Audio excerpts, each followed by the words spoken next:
जय हिंद दोस्तों, स्वागत है आप सभी का अपने यूट्यूब चैनल के प्रिंसिपल लेक्चर पर। दोस्तों आज हम जूनियर असिस्टेंट से 3284 पोस्ट के एग्जाम के पेपर का एनालिसिस करने वाली हूँ। तो दोस्तों जूनियर असिस्टेंट 3284 पोस्ट के एग्जाम के बाद सबसे बड़ा सवाल होता है कितने सही हुए, कट ऑफ के चांस क्या हैं। तो दोस्तों आज के इस वीडियो में हम ऑफिशियल पैटर्न के अकॉर्डिंग आंसर एनालिसिस करने जा रहे हैं। किस क्वेश्चन का सही आंसर क्या था, कौन से क्वेश्चन में गलती हो सकती है और आपका एक्सपेक्टेड स्कोर कितना बन रहा है। तो इस वीडियो को इन तक जरूर देखना, क्योंकि लास्ट में मैं आपसे कट ऑफ और सिलेक्शन चांसेस पर भी बात करूंगी। चलिए देखते हैं हमारा क्वेश्चन है क्या। हमारा टॉपिक है हिंदी। पहले हम हिंदी से स्टार्ट कर रहे हैं। तो हिंदी में हमारा पहला क्वेश्चन है, वाक्य के शुद्ध रूप का चयन कीजिए। तो इसमें हमारा ऑप्शन रहेगा मैं गाने का रियाज कर रहा हूँ। इसमें ऑप्शन क्या रहेगा, मैं गाने का रियाज कर रहा हूँ, ये हमारा ऑप्शन सही रहेगा। और हम गाने का कसरत कर रहे हैं, मैं गाने का कसरत, ये सब मेरा ऑप्शन गलत है। मैं गाने का रियाज कर रहा हूँ, ये हमारा ऑप्शन सही है। अब हम अगला क्वेश्चन देखते हैं, निम्न में से तत्सम शब्द कौन सा है। तो तत्सम शब्द इनमें से कोई नहीं है। एक ट्रिक मैं बता दे रही हूँ, अगर तत्सम शब्द आप लोग को समझना है तो तत्सम शब्द में क्या होता है ना, संस्कृत के वर्ड आते हैं और उसमें ना जैसे आधा स्वर वगैरह आता है, इसमें स्वर शामिल नहीं रहता, ऐसे आते हैं। हाफ हाफ मतलब हाफ वर्णमाला आते हैं। संस्कृत के वर्ड जितने आएंगे, जितने अक्षर आते हैं, ये सब क्या होते हैं, तत्सम के होते हैं। और ये कुआं कान आम जीभी एक सब क्या है, तद्भव है। ठीक है, तो इसमें हमारा ऑप्शन क्या रहेगा, उपरोक्त में से कोई नहीं। अब हम अगला क्वेश्चन देखते हैं, जो लड़के अच्छे होते हुए परिश्रमी होते हैं, ये किस प्रकार के वाक्य का उदाहरण है। ये मिश्र वाक्य है, क्योंकि इसमें कॉमा भी दे दी, एक तो कॉमा से मैं पहचान कर लूंगी क्योंकि कॉमा दिया है इसमें, और दूसरा ये है कि एक वाक्य के बाद दूसरा वाक्य स्टार्ट हो रहा है, यानी ये हमारा कैसा वाक्य है, मिश्र वाक्य। ठीक है, तो हम अगला क्वेश्चन देखते हैं। अगला क्वेश्चन है हमारा, अंधों में काना राजा, इस लोकोक्ति का अर्थ क्या है। तो अंधों में काना राजा इस लोकोक्ति का अर्थ है मूर्खों में कुछ पढ़ा लिखा व्यक्ति, मतलब मूर्ख कुछ, कोई कितना भी मूर्ख होता है, उसमें कुछ लोग क्या होते हैं, पढ़े लिखे व्यक्ति को क्या बोलते हैं, अंधों में काना राजा। और हम अगला क्वेश्चन देखते हैं, संभव है रमेश कल आए। तो ये संभव है, अभी ये भविष्य की बात कर रहा है। अब इसमें संभाव्य वर्तमान देते, अभी आया नहीं ना है, तो अभी आया आएगा, यानी भविष्य की बात कर रहा है, तो संभाव्य भविष्य, संभव है यानी संभाव्य भविष्य। ठीक है, अब हम अगला क्वेश्चन देखते हैं, रचना की दृष्टि से वाक्य के कितने प्रकार होते हैं। तो रचना की दृष्टि से वाक्य के 3 प्रकार होते हैं। कितने प्रकार होते हैं, 3 प्रकार, बट इसमें ऑप्शन नहीं दिया है। 3 प्रकार होते हैं, सरल, संयुक्त और मिश्र। ठीक है, यानी इसमें ऑप्शन रहेगा उपरोक्त में से कोई नहीं। स्तब्ध होना इस अर्थ का व्यक्त करने वाला मुहावरा क्या है। तो स्तब्ध होना मतलब उपयुक्त में से इसमें कोई नहीं है। हाथ मलना, हाथ के तोते उड़ना, आंखें चुराना, सफेद झूठ, उपयुक्त में से कोई नहीं। इसमें से क्या होगा, उपयुक्त में से कोई नहीं। ठीक है, स्तब्ध होने का अर्थ है। अब हम अगला क्वेश्चन देखते हैं। तो अगला क्वेश्चन है हमारा, इनमें से गुणवाचक विशेषण शब्द कौन सा है। तो गुणवाचक विशेषण जो मतलब किसी व्यक्ति, वस्तु अथवा स्थान के गुण को बताता हो, कि मतलब ये काला है, पीला है, नीला, ये सब क्या है, हमारा गुणवाचक विशेषण है। ठीक है, अब हम अगला देखते हैं, विलोम शब्द के लिए सही विकल्प का चयन कीजिए। विलोम शब्द, तो आगामी का विगत, ये हमारा ऑप्शन सही है। आगामी का विगत, ये हमारा ऑप्शन सही है। ठीक है, हम अगला क्वेश्चन देखते हैं, राह खर्च किस समास का उदाहरण है। राह खर्च जो है तत्पुरुष समास का उदाहरण है। किस समास का उदाहरण है, तत्पुरुष समास का उदाहरण है। अब अगला क्वेश्चन देखते हैं, कौन आता है रेखांकित पद किस सर्वनाम का उदाहरण है। तो रेखांकित पद जो कौन कौन यानी क्वेश्चन मार्क है, और क्वेश्चन मार्क से भी पहचान जा रही है, यानी क्या है, प्रश्नवाचक वाक्य। कैसा कैसा सर्वनाम का उदाहरण है, तो प्रश्नवाचक सर्वनाम का उदाहरण है। अगला क्वेश्चन देखते हैं, सहयोगी का विलोम क्या है। तो सहयोगी का विलोम क्या होगा, प्रतियोगी। क्या होगा, प्रतियोगी। ठीक है, सहयोगी का विलोम प्रतियोगी। अगला क्वेश्चन देखते हैं, विज्ञापन की वैशाखी इस वाक्यांश का क्या भाव है। तो विज्ञापन की वैशाखी यानी विज्ञापन की जरूरत, इस वाक्यांश का भाव है। विज्ञापन की वैशाखी यानी विज्ञापन की जरूरत, इस वाक्यांश का क्या है, भाव है। अगला क्वेश्चन देखते हैं, हिमालय से गंगा निकलती है। हिमालय से गंगा निकलती है यानी अपादान कारक, अपादान कारक। ठीक है, अब अगला क्वेश्चन देखते हैं, संन्यास शब्द में कौन सा उपसर्ग है। संन्यास शब्द में सम उपसर्ग है। कौन सा उपसर्ग है, सम उपसर्ग उपसर्ग है, ठीक है। अगला क्वेश्चन देखते हैं, निम्नलिखित शब्दों में से वातानुकूलन यंत्र का कौन सा अर्थ सर्वाधिक उपयुक्त है? तो वातानुकूलन यंत्र का एयर कंडीशनर के लिए सर्वाधिक उपयुक्त, किसके लिए? एयर कंडीशनर के लिए, ठीक है। अगला क्वेश्चन देखते हैं, निम्नलिखित में से अशुद्ध शब्द का चयन कीजिए। तो अशुद्ध शब्द कौन सा है? निरोग। दिखने में तो ये सही लग रहा है कि हाँ निरोग सही है, बट ना न में मतलब नी जो लगता है वो बड़ी की मात्रा लगती है, ठीक है। तब इसमें कौन सा शुद्ध रूप होगा? इसमें अशुद्ध क्या है? निरोग, ठीक है।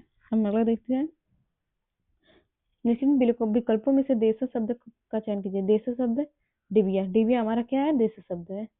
अब अगला क्वेश्चन देखते हैं, जानने की इच्छा इस वाक्यांश के लिए एक शब्द है।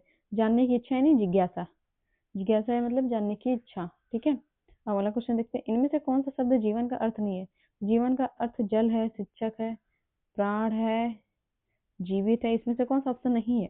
शिक्षक है, शिक्षक का मतलब जीवन थोड़ी ना होता है, इसलिए जीवन का अर्थ नहीं है, तो शिक्षक हमारे जीवन का अर्थ नहीं है। अब हम अगला क्वेश्चन देखते हैं, तुलना बोधक निपात का चयन कीजिए। तुलना बोधक निपात का चयन सा से होता है, किससे होता है? शा से होता है। अगला क्वेश्चन हम देखते हैं, विज्ञापन शब्द में मूल शब्द क्या है? विज्ञापन शब्द में ज्ञापन शब्द मूल शब्द है। कौन सा शब्द मूल शब्द है? ज्ञापन। प्रसाद के शुद्ध रूप का चयन कीजिए। प्रसाद का शुद्ध रूप क्या होता है? प्रसाद का शुद्ध रूप प्रसाद होता है, ठीक है। प्रसाद का शुद्ध रूप चयन क्या होता है? प्रसाद होता है, ठीक। अब अगला क्वेश्चन देखते हैं, वह हथियार जो फेंक कर चलाया जाता है क्या कहलाता है? उसे हम क्या कहते हैं? अस्त्र कहते हैं। क्या कहते हैं? अस्त्र कहते हैं, ठीक। अगला क्वेश्चन देखते हैं, महेंद्र किस संधि का उदाहरण है? तो महेंद्र जो है गुण संधि का। महाधन इंद्र, महाधन महाधन इंद्र यानी हमारा कौन सी संधि है? गुण संधि है, ठीक है। अगला क्वेश्चन देखते हैं, निम्न में से विस्मयादि बोधक अव्यय कौन सा है? विस्मयादि बोधक अव्यय, वाह वाह, ये क्या है? हमारा विस्मयादि बोधक अव्यय है। शिवालय का संधि विच्छेद क्या है? तो शिवालय का संधि विच्छेद शिवधन आलय। शिवधन आलय, शिवधन आलय क्या है? शिवालय का संधि विच्छेद है। अग्रि का पर्यायवाची क्या है? अग्रि का पर्यायवाची वायु शाखा है। क्या है? वायु शाखा। हिंदी में व्यंजनों की संख्या कितनी है? तो हिंदी में व्यंजनों की संख्या 33 है। कितनी है? 33 है। नींब का तद्भव रूप क्या है? तो कितने लोग नींबू लगा दिए होंगे? नींबू नहीं होगा, नींब का तद्भव क्या होगा? नींब का तद्भव नीम होगा। क्या होगा? नीम होगा। अब हमारा अगला टॉपिक है रीजनिंग। रीजनिंग में हम क्वेश्चन देखते हैं 31। तो वार्षिक घरेलू खर्चों को दिखाने वाले निम्नलिखित पाई चार्ट के आधार पर किराए पर खर्च की गई राशि और खाने पर खर्च की गई राशि का अनुपात क्या है? तो किराए पर खर्च गई राशि का अनुपात और खाने पर खर्च की गई राशि का अनुपात, दोनों रेशियो निकाल लीजिएगा। इसका आंसर इनमें से कोई नहीं। इसका आंसर क्या होगा? इनमें से कोई नहीं, उपयुक्त में से कोई नहीं इसका आंसर है। अब हम अगला क्वेश्चन देखते हैं। तो अगला क्वेश्चन है हमारा, निम्नलिखित आकृति में वर्गों की संख्या कितनी है? तो आकृति में वर्गों की संख्या 30 है। कितना? इसको ऑप्शन में बताने जा रही हूँ, बाकी अगर आपको गहराई से सॉल्व चाहिए तो मेरे कमेंट बॉक्स में कर दीजिएगा, तो मैं आपको गहराई सॉल्व करके बता दूंगी। तो इनमें से कोई नहीं हमारा क्या है? अरे, इनमें से वर्गों की संख्या कितनी है? 30। अब हम अगला क्वेश्चन देखते हैं। अगला क्वेश्चन है, श्रृंखला में अगली संख्या खोजें। तो श्रृंखला में अगली संख्या खोजने पर 143 ऑप्शन हमारा सही इसमें आएगा। 143 ऑप्शन सही। हम अगला क्वेश्चन देखते हैं, यदि 40 विद्यार्थी एक कक्षा में राम का स्थान ऊपर से 14वां है तथा श्याम के स्थान से नीचे 10 विद्यार्थी, तो राम और श्याम के बीच विद्यार्थियों की संख्या कितनी है? तो राम और श्याम के बीच विद्यार्थियों की संख्या जो है वो है 15। कितना है? 15, ठीक है। राम और श्याम के विद्यार्थियों की संख्या कितना है? 15, ओके। अब हम अगला क्वेश्चन देखते हैं। अगला क्वेश्चन है हमारा, मान लीजिए कि दोनों कथन सत्य हैं, ठीक है। मान लीजिए दोनों कथन सत्य हैं, तय करें कि कौन से निष्कर्ष तार्किक रूप से अनुसरण करते हैं। कथन हमारा पहला क्या बोला है? सभी फल बीज है, यानी सभी फल क्या है? सभी फल बीज है, ठीक है। सभी फल बीज है, ओके। उसके बाद सभी बीज पौधे हैं। सभी बीज क्या है? पौधे हैं, ठीक है। सभी बीज पौधे हैं और कोई भी पौधा फल नहीं। अगर नहीं आ गया, मान लीजिए निगेटिव आ गया, निगेटिव वर्ड आ गया, तो वो पहले बात तो वो उसको तो छोड़ दीजिए, यानी वो दोनों कोई नहीं होगा। तो इसमें कौन नहीं कहाँ पर आया है? तो कोई भी पौधा फल नहीं, ये भी गलत है। कोई भी बीज फल नहीं, गलत है। सभी पौधे फल, ये भी गलत है, यानी हमारा इसमें अनुसरण करता है उपयुक्त में से कोई नहीं। क्या ऑप्शन रहेगा? उपयुक्त में से कोई नहीं। अब हम अगला क्वेश्चन देखते हैं। अगला क्वेश्चन है हमारा, यदि n बराबर 14 और pan बराबर मतलब pan बराबर 31, तो pin बराबर p का कितना होता है? p का हमारा होता है 16, ठीक है।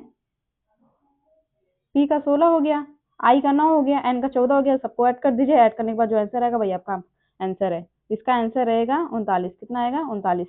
अगला क्वेश्चन देखते हैं हम। निम्नलिखित में से कौन सा एक रिश्ते में प्रभावी संचार का सबसे अच्छा उदाहरण है? तो सबसे अच्छा उदाहरण इसका है जवाब देने से पहले सुनना, या फिर जब शांत वे शांत नहीं हो जाते तब व्यक्ति के साथ बातचीत से बचना, संक्षिप्त सलाह देने के लिए किसी अन्य व्यक्ति से अच्छा उदाहरण, किसी अन्य। इसका आंसर रहेगा, इसका आंसर क्या रहेगा मैं बता रही हूँ आप लोगों को, एक सेकेंड। इसका आंसर रहेगा जवाब देने से पहले सुनना, ठीक है। अगर मान लीजिए किसी से संचार कर रहे हैं तो उसका एक अच्छा पहले जवाब मत दीजिए, पहले उस बात को सुन लीजिए, फिर उसके बाद उसका जवाब दीजिए, ठीक है। अब हम अगला क्वेश्चन देखते हैं। अगला क्वेश्चन है हमारा, निम्नलिखित तालिका के आधार पर लगातार 2 तिमाहियों, क्वेश्चन फर्स्ट और क्वेश्चन सेकंड में 4 प्रमुख क्षेत्र उत्तर, दक्षिण, पूर्व और पश्चिम के लिए कंपनी की कुल वार्षिक बिक्री का प्रतिनिधित्व करते हुए क्वेश्चन 1 से क्वेश्चन सेकंड तक बिक्री में अधिकतम वृद्धि वाला क्षेत्र कौन सा है? तो अधिकतम वृद्धि वाला क्षेत्र है जो है, अधिकतम वृद्धि वाला क्षेत्र कौन सा है? तो अधिकतम वृद्धि वाला क्षेत्र है, अधिकतम वृद्धि वाला क्षेत्र है, अधिकतम वृद्धि वाला क्षेत्र इनमें से कोई नहीं, उपयुक्त में से कोई नहीं, ठीक है। अब हम अगला क्वेश्चन देखते हैं। निम्नलिखित में से विषम को चुने, विषम को चुनेंगे, इसमें से E H K N, E हमारा 5 है, H 6 है, K 11 है, N 14 है। E 5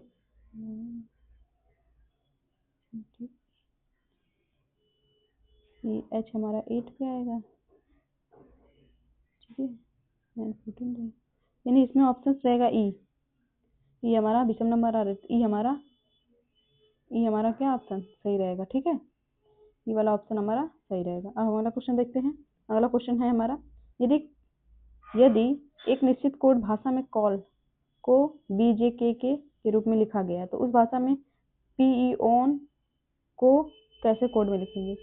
जैसे सी के बाद इसमें एक लेश हुआ है, मतलब एक घटा एक कटेंगे, तो ये सी के बाद क्या, सी के पहले क्या आता है? बी, फिर ए के पहले जेड, एक लेश हो रहा है, तो इसमें क्या होगा ऑप्शन? इसमें हमारा ऑप्शन होगा डी वाला, ODNM। क्या होगा? ODNM। हम अगला क्वेश्चन देखते हैं। अगला क्वेश्चन है हमारा, निर्णय लेने की प्रक्रिया में पहला कदम क्या है? निर्णय लेने की प्रक्रिया में पहला कदम क्या है? तो निर्णय लेने की प्रक्रिया में पहला कदम है निर्णय समस्या की पहचान करें, मतलब जो निर्णय है उस प्रक्रिया को पहले उस समस्या को पहचाने, कि निर्णय लेने से हम समस्या को देखेंगे तभी ना आप पहला कदम लेंगे, यानी समस्या को पहचानना ही हमारा क्या है? पहला कदम है। अब अगला क्वेश्चन देखते हैं। अगला क्वेश्चन है हमारा,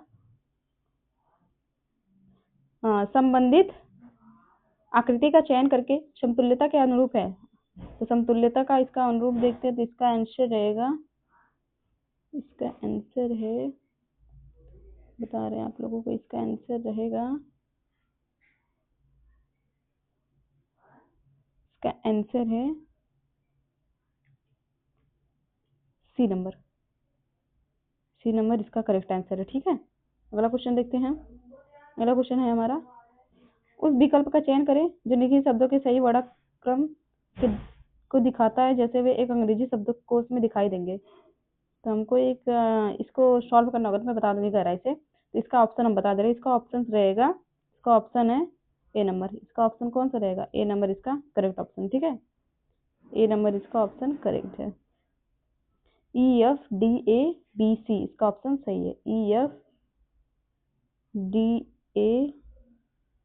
इसका करेक्ट ऑप्शन है। अगला क्वेश्चन हम देखते हैं। अगला क्वेश्चन है हमारा, लिखित अनुक्रम के लिए उपयुक्त, निम्नलिखित क्रम के लिए उपयुक्त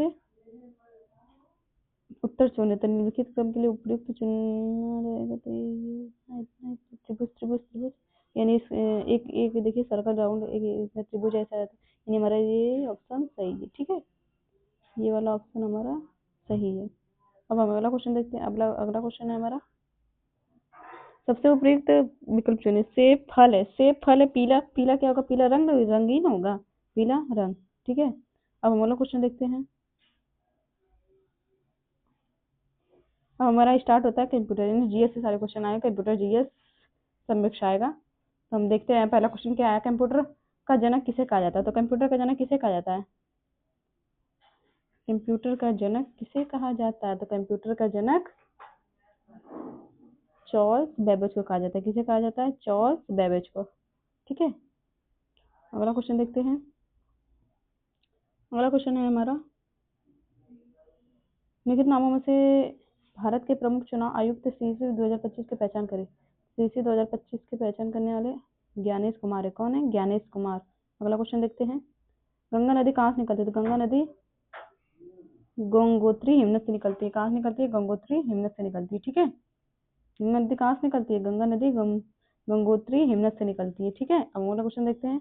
अगला क्वेश्चन है हमारा, 1969 में शुरू हुए किस कंप्यूटर नेटवर्क को आज के इंटरनेट के पहले संस्कृत रूप में जाना जाता है। तो अर्पानेट, यानी ARPANET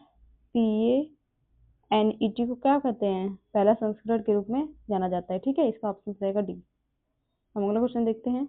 अगला क्वेश्चन है हमारा, भारत का कौन सा बैंक मुद्रा नोट जारी करता है। तो आरबीआई, हमारा आरबीआई भारतीय रिजर्व बैंक ऑफ इंडिया जो है हमारा मुद्रा नोट जारी करता है। अगला क्वेश्चन है, अगला क्वेश्चन है हमारा, निम्न में से किसका व्यापक रूप से घरेलू ईंधन के रूप में प्रयोग, घरेलू ईंधन के रूप में किसका प्रयोग किया जाता है, एलपीजी का। किसका किसका प्रयोग किया जाता है, एलपीजी का। अब हम अगला क्वेश्चन देखते हैं, भारत की अर्थव्यवस्था का कौन सा क्षेत्र देश के अधिकांश लोगों को रोजगार देता है। देश के लोगों का अधिकार रोजगार के लिए कौन देता है, रोजगार के लिए कृषि देता है। कौन देता है, अधिकांश लोगों को रोजगार कृषि देता है। अब अगला क्वेश्चन देखते हैं, भारत ने 2025 में किस देश के राफेल एम लड़ाकू विमान खरीदे हैं।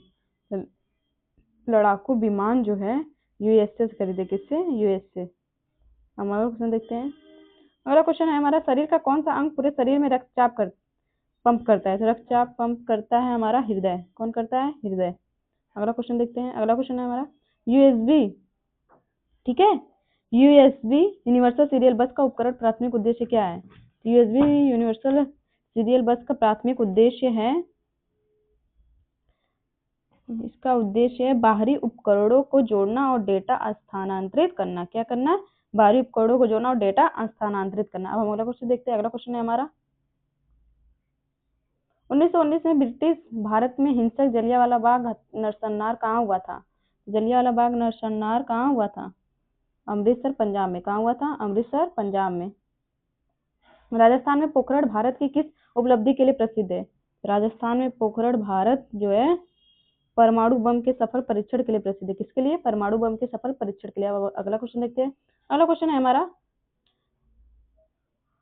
कंप्यूटर से अगला क्वेश्चन है हमारा, माइक्रोसॉफ्ट वर्ड। ठीक है, माइक्रोसॉफ्ट वर्ड, इसका हम सही मिलान करना है। तो इसमें माइक्रोसॉफ्ट जो है वर्ड प्रोसेसर है, और लिनक्स हमारा क्या है, संचालन प्रणाली है। गूगल क्रोम क्या है हमारा, गूगल क्रोम क्या है, गूगल क्रोम जो है हमारा वेब ब्राउजर है। और फोटोशॉप क्या है, छवि संपादन सॉफ्टवेयर है। इसका क्या है, छवि संपादन सॉफ्टवेयर है। ठीक है, तो इसका ऑप्शन क्या रहेगा, इसका ऑप्शन रहेगा सी वाला, पहले का दूसरा, बी का फर्स्ट, सी का चौथा, डी का तीसरा। अब हम अगला क्वेश्चन देखते हैं। अगला क्वेश्चन है हमारा, निम्नलिखित में से किस राष्ट्रीय स्वतंत्रता आंदोलन को नमक सत्याग्रह के रूप में जाना जाता है। तो नमक सत्याग्रह के रूप में किसे जाना जाता है, सबना आंदोलन को किसे जाते हैं, नमक राष्ट्रीय आंदोलन को नमक सत्याग्रह के रूप में जाना जाता है। किसको, सविनय अवज्ञा आंदोलन को नमक सत्याग्रह के रूप में जाना जाता है। अब हम अगला क्वेश्चन देखते हैं। अगला क्वेश्चन है हमारा, 2020 में दुनिया में फैली महामारी की पहचान क्या है। तो 2020 में फैली महामारी, 2020 में दुनिया में फैली महामारी की पहचान है कोविड-19। क्या है, कोविड-19। हम क्वेश्चन नंबर 61 की बात करते हैं। तो निम्नलिखित प्रकार के कंप्यूटरों का प्रसंस्करण शक्ति में सबसे छोटे से लेकर सबसे बड़े तक व्यवस्थित कीजिए। तो सबसे पहले सबसे छोटा देखेंगे, फिर उससे बड़ा, फिर उससे बड़ा, फिर उससे बड़ा, ठीक है। तो इसमें पहला रहेगा हमारा माइक्रो, पहला हमारा माइक्रो, माइक्रो मतलब वही सूक्ष्म होता है, माइक्रो यानी सूक्ष्म कंप्यूटर पहला। दूसरा रहेगा हमारा लघु, तीसरा रहेगा मेन फ्रेम, चौथा रहेगा सुपर। तो ए बी सी डी इसका ऑप्शन क्या रहेगा, ए बी सी डी। अब हम अगला क्वेश्चन देखते हैं। अगला क्वेश्चन है हमारा, निम्नलिखित में से किस राज्य में कोयले की समृद्ध भंडार है। तो कोयले की समृद्ध भंडार जो है छत्तीसगढ़ में, कहाँ पर है, छत्तीसगढ़ में सबसे ज्यादा है, ठीक है, समृद्ध भंडार। अब हम अगला क्वेश्चन देखते हैं। अगला क्वेश्चन है हमारा, निम्नलिखित में से कौन सा संगठन भारत के अंतरिक्ष कार्यक्रमों को चलाता है। तो अंतरिक्ष कार्यक्रमों को कौन चलाता है, अंतरिक्ष कार्यक्रमों को इसरो चलाता है। कौन चलाता है, इसरो। हम अगला क्वेश्चन देखते हैं। अगला क्वेश्चन है हमारा, ब्रिटिश भारत में स्वदेशी आंदोलन 1905 से 1908 के दौरान मातृभूमि को समर्पित कौन सा गति लोकप्रिय हुआ। कौन सा गति लोकप्रिय हुआ है, इसमें कौन सा गति लोकप्रिय हुआ है, तो वंदे मातरम जो है, वंदे मातरम गीत जो है लोकप्रिय हुआ है, ठीक है। अब हम अगला क्वेश्चन देखते हैं। अगला क्वेश्चन है हमारा, किस राष्ट्रवादी नेता ने स्वतंत्रता संग्राम के दौरान भारत छोड़ो आंदोलन शुरू किया। भारत छोड़ो आंदोलन महात्मा गांधी ने शुरू किया। वैसे पेपर जितना भी मैं सॉल्व की हूँ सब पेपर इजी है, और लेकिन इजी तो है, लेकिन इसका कट ऑफ क्या जाएगा, बहुत हाई जाएगा। जब पेपर इजी बनाए तो कट ऑफ भी हाई जाएगा। इतना इजी पेपर सब सॉल्व कर लेगा। अब हम अगला क्वेश्चन देखते हैं। अगला क्वेश्चन है हमारा, निम्नलिखित में से कौन सा डिजिटल उपकरण राजमार्गों पर बिना रुके स्वचालित टोल भुगतान की अनुमति देता है। तो फास्ट टैग जो होता है स्वचालित टोल भुगतान की अनुमति देता है। अब हम अगला क्वेश्चन है हमारा, 1527 में खानवा के युद्ध में बाबर ने मेवाड़ के किस शासक को हराया। तो 1527 में खानवा के युद्ध में बाबर ने किसे हराया था। तो बाबर ने मेवाड़ के राणा सांगा को हराया था। किसे हराया था, मेवाड़ के राणा सांगा को। अब हम अगला क्वेश्चन देखते हैं। अगला क्वेश्चन हमारा, इंटरनेट निम्नलिखित का एक नेटवर्क है। तो इसका ऑप्शन रहेगा विश्व स्तर पर जुड़े कंप्यूटर्स का।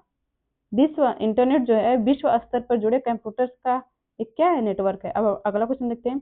मानचित्र और पोस्टर जैसे बड़े चित्रों को छापने के किस हार्डवेयर उपकरण का प्रयोग किया जाता है। तो मानचित्र और पोस्टर बड़े चित्रों को छापने के लिए किसका प्रयोग करते हैं, प्लॉटर का प्रयोग किया जाता है। किसका, प्लॉटर का। अब अगला क्वेश्चन देखते हैं। अगला क्वेश्चन है हमारा, निम्नलिखित में से कौन सा उपकरण आपको इंटरनेट पर वेबसाइट खोलने और देखने की अनुमति देता है। तो वेबसाइट खोलने और देखने की अनुमति कौन देता है, वेब ब्राउजर हमारा देता है। कौन देता है, वेब ब्राउजर। अब हम अगला क्वेश्चन देखते हैं। अगला क्वेश्चन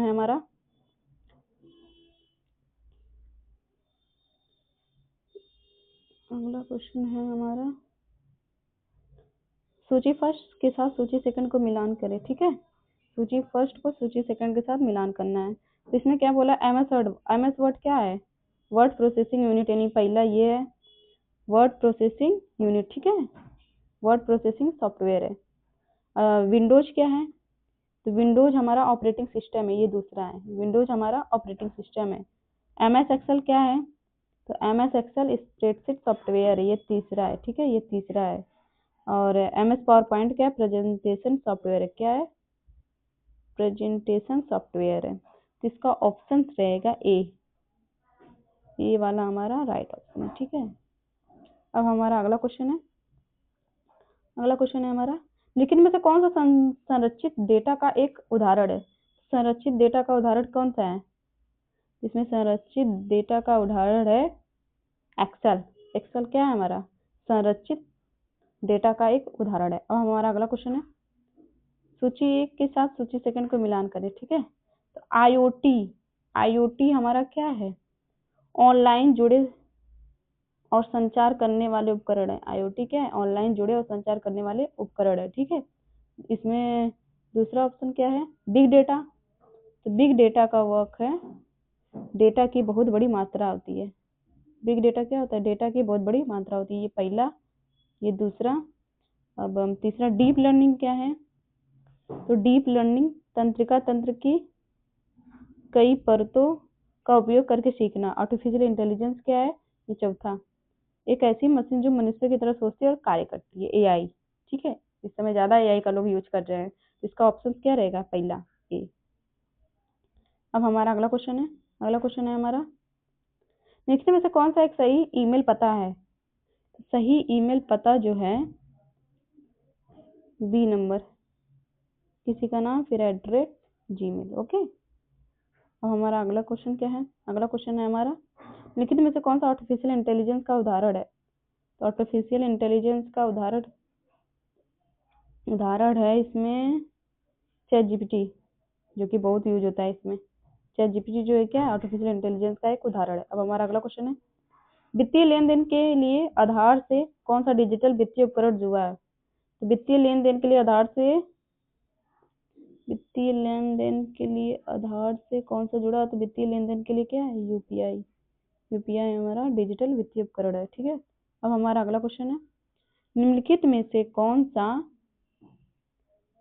एक लोकप्रिय एआई आधारित आवाज सहायक है? श्री जो है एक लोकप्रिय एआई आधारित आवाज सहायक है।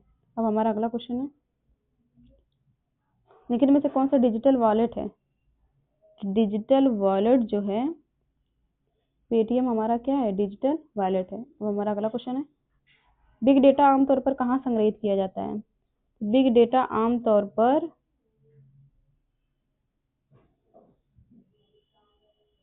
इनमें से कोई नहीं रहेगा, ऑप्शन दिया ही नहीं है वो।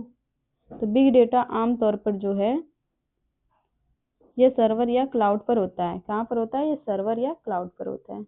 अब हमारा अगला क्वेश्चन, सोशल नेटवर्क प्लेटफॉर्म का प्राथमिक उद्देश्य क्या है? तो सोशल नेटवर्क का प्राथमिक उद्देश्य लोगों को जोड़ना और उन्हें संदेश, फोटो और अपडेट साझा करने में सक्षम बनाता है। अब हमारा अगला क्वेश्चन है, ई गवर्नेंस क्या है? तो ई गवर्नेंस क्या है? ई गवर्नेंस जो है सरकारी सेवाएं प्रदान करने के लिए इंटरनेट का उपयोग करना। ठीक है, सरकारी सेवाएं प्रदान करने के लिए इंटरनेट का उपयोग करना। अब हमारा अगला क्वेश्चन है हमारा, निम्न में से किस नदी को गोरखपुर का शोक कहा जाता है? तो किस नदी को गोरखपुर का शोक कहा जाता है? तो राप्ती नदी को गोरखपुर का शोक कहा जाता है। किसको?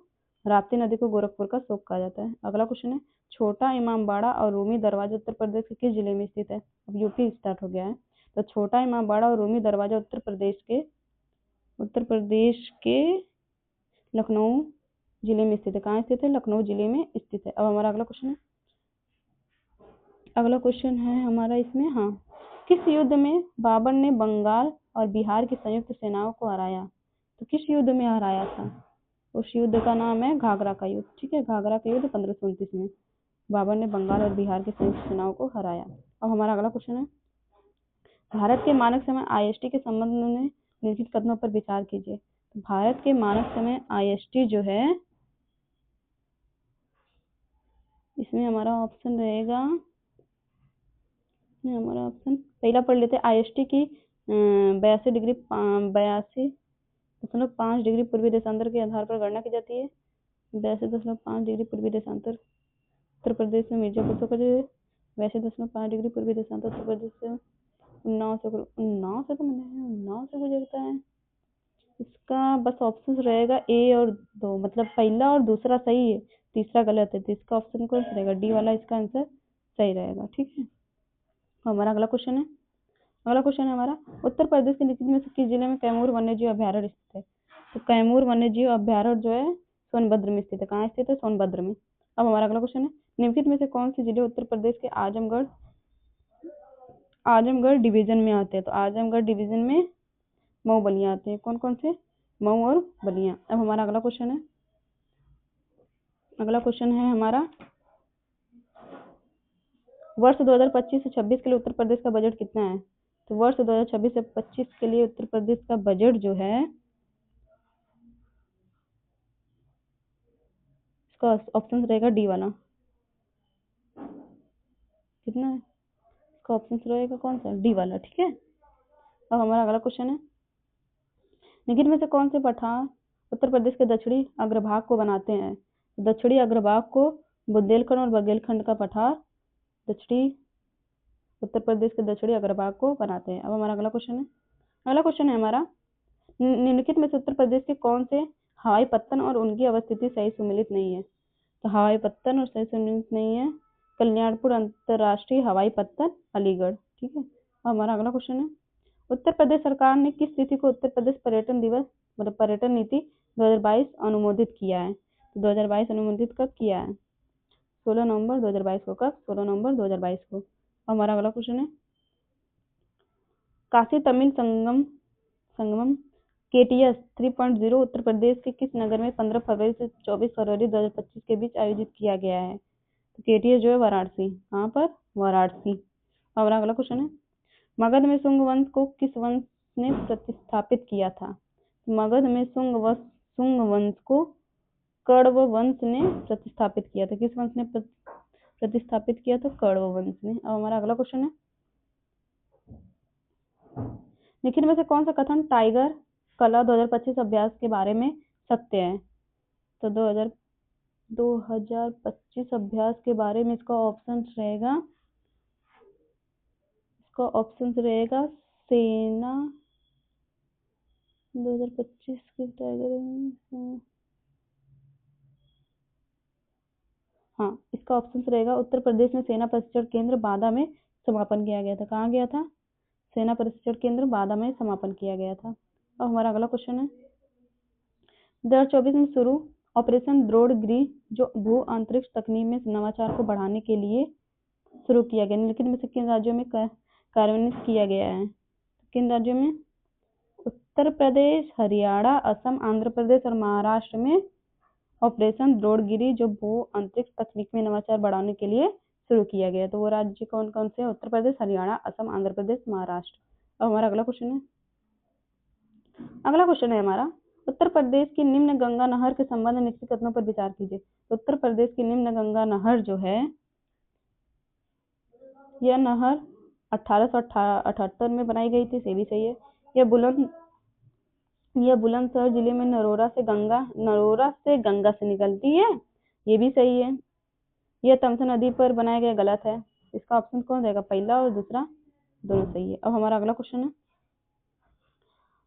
आर्कियन चट्टान उत्तर प्रदेश में प्राचीनतम भौगोलिक संरचनाएं मुख्यतः किस जिलों में पाई जाती है? तो आर्कियन चट्टान उत्तर प्रदेश में प्राचीनतम भौगोलिक संरचनाएं मुख्यतः सोनभद्र और ललितपुर जिले में पाई जाती है। कहाँ पर? सोनभद्र और ललितपुर जिले में पाई जाती है। लेकिन में से कौन सा व्यक्ति वाराणसी उत्तर प्रदेश से एक प्रसिद्ध भारतीय हॉकी खिलाड़ी है? तो वो उस व्यक्ति का नाम क्या है? उस व्यक्ति का नाम है ललित उपाध्याय। क्या नाम है? ललित उपाध्याय। अब हमारा अगला क्वेश्चन है, GNI-DA का पूर्ण रूप क्या है? GNI-DA का पूर्ण रूप है greater Noida industrial development authority. क्या है? Greater Noida industrial development authority. हमारा अगला क्वेश्चन है, निम्न में से कौन सा महाजनपद राजधानी युग में सम्मिलित नहीं है? तो राजधानी युग में असमक विराट राजधानी सही नहीं है। ठीक है, यह ऑप्शन हमारा सही रहेगा। तो दोस्तों, अगर आप लोगों को ये वीडियो पसंद आया हो तो वीडियो को लाइक कर लीजिए, सब्सक्राइब कर लीजिए। और मैं जब ऐसे एग्जाम होते रहेंगे जितने भी, मैं आप लोगों को कैसे सॉल्व अच्छे तरीके से करवाऊंगी। और एक बात और है, अगर आप लोगों को यूपी होमगार्ड के लिए जीके जीएस और यूपी जीके और भूगोल का थ्योरी वगैरह पढ़ना तो मेरे चैनल को सब्सक्राइब जरूर कर लीजिए। धन्यवाद दोस्तों, जय हिंद।